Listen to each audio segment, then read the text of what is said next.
From NPR News, this is All Things Considered. I'm Ari Shapiro.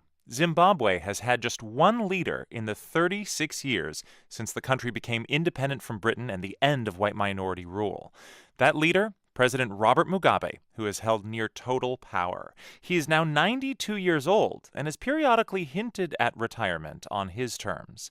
He raised the issue again a few days ago. NPR's Ophebia Quist-Arcton was just in Zimbabwe and joins us now from London. Hi there. Greetings. How did Robert Mugabe bring up this issue of retirement this time? Well, he was talking to a group of war veterans, and of course they fought the independence struggle along with President Mugabe, who was the political head of the struggle, and apparently he hinted that he would retire, but, quotes, properly.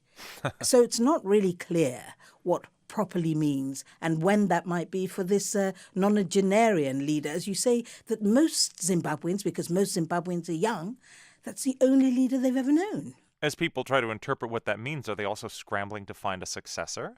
That's been going on for quite a while. The succession battle within President Mugabe's governing ZANU-PF party and without, that's been going hammer and tongs for quite a while. And every so often you get President Mugabe rapping them on the knuckles and saying, hey, I may be 92, but I'm still here. And that is, though, one of the real problems in Zimbabwe. Who are these heirs apparent? And is Zimbabwe ready for a transition in the post-Mugabe era? That is what many people worry about. Is there a chance that a post-Mugabe era could lead to a more open, democratic Zimbabwe? Yes, no, no, yes, yes, no. Ari, who's to know? But there is jostling for power now. The thing is, will this be an organized transition, or will, as we've seen elsewhere in Africa, be a transfer of power where there has been no chosen successor and things get even worse? What might he do if he does retire? Should we let perhaps President Mugabe reply to this? Because, as we have said, he hinted about retirement, and in 2013, this is what he said. I am an educationist, I'm an economist, I am a politician, I'm also now a good storyteller, you know. I could spend my time telling stories or writing them. Storyteller, huh? After 36 years in power? Many, many stories to tell when you're 92. Now, President Mugabe has said, Ari, also, that if the Zimbabwean people want him to, he will stand again in elections that are due in 2018 when he will be 94. But this year, there has been a huge challenge to his authority, especially among young Zimbabweans. We have what they call the hashtag revolution, the hashtag activists who have been on the streets and online saying Mugabe must go. Go gently, old man, grandfather, and you will have a legacy. But if you don't go now, we are going to make sure that we push you out democratically. NPR Africa correspondent Ophebia Quist-Arcton, thank you as always. Always a pleasure. Thank you, Ari.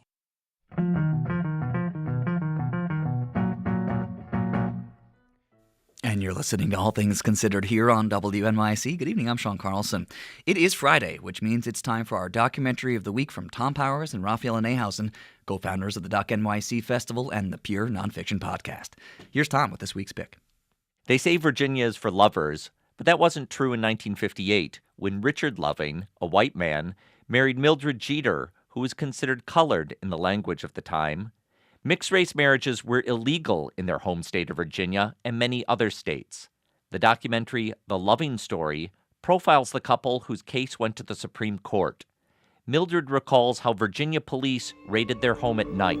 They asked Richard who was that woman he was sleeping with. I said, I'm his wife, and the sheriff said, not here, you're not. Hope Ryden, a pioneering woman documentary maker, filmed the Lovings in the 1960s. But the footage remained unseen for decades until it was rescued by director Nancy Bursky. She artfully combines it with other sources and new interviews, like this one with the Loving's daughter, Peggy. My daddy was very firm. He didn't say much, but when he put his mind to something, he's going to do it. And when they wanted to come back to Virginia for any reason, they're going to come back together. You know, they'll just take that chance. The Lovings were modest people. They decided not to go to the Supreme Court when their case was argued. Their lawyer, Bernard Cohen, remembers when they made the decision. When Richard turned us down, I asked him if there was anything he wanted me to say to the court. And he paused for a moment and said, "Just tell the court I love my wife." The documentary The Loving Story is now available on HBO Go and iTunes. There's also a new dramatic feature playing in theaters. It's simply titled Loving and draws deeply on the rich material in the documentary. For more information, visit wnyc.org/docs. It's a slow train.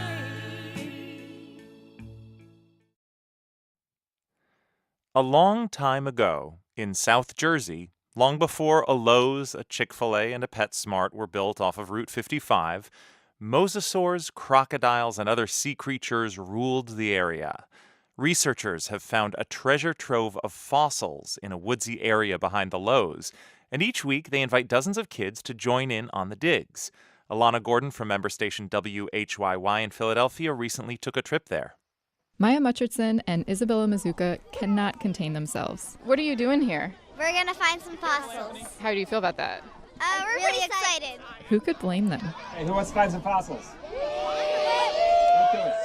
These South Jersey fourth graders are on a fossil dig, a real one. Spencer Albano is armed with a plastic beach shovel. He dives right onto a big pile of dirt with a bunch of other kids. I've been at a museum with my dad where we kind of got to do a little tiny fossil dig. They just placed them there, though. It's not real fossil. Not like here. Welcome to Rowan University's Fossil Park. All right, good luck, bud. The mastermind behind it is Ken Lacovera, Dean of the Department of Earth and Environment. Every kid that comes here who tries a little bit and who isn't afraid to get dirty is going to find a 65-million-year-old fossil with their own hands that they get to take home. That's right, a 65-million-year-old fossil. Lacovera says the site is basically a bottomless pit. They're not going to run out, at least not for the next, 600 years. He's been coming to this old quarry for a while. It used to be mined for its green sand. And this entire region is known for fossils dating back to when New Jersey was but an ocean floor.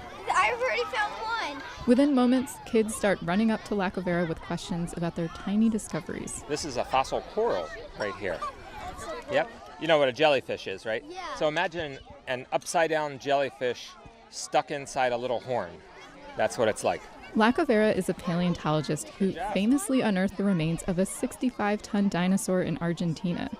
And while he's traveled the world on digs, he's doing some serious research right here. He thinks the site could yield clues into the mass extinction of dinosaurs.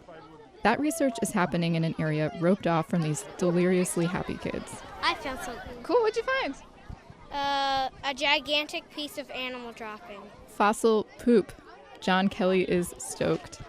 As one might imagine, the waiting list to get into this place is long. Lacovera has led thousands of students through here. I'm probably living my own dream. This is 9-year-old Heavenly Spence. She found part of a clan. I'm thinking about, how did dinosaurs get here? How did they die? Rowan University bought the 65-acre site last year. They plan to turn it into a big research and education park. Think fossil prep lab, nature trail, and way more access for kids. As the hour wraps up, I hear several kids say, I just love it. I don't want to leave. It's so fun. I don't want to leave. Ever. With that, they trek back uphill, now armed with little fossil pieces and big ideas about the world around them. For NPR News, I'm Alana Gordon in Mantua, New Jersey.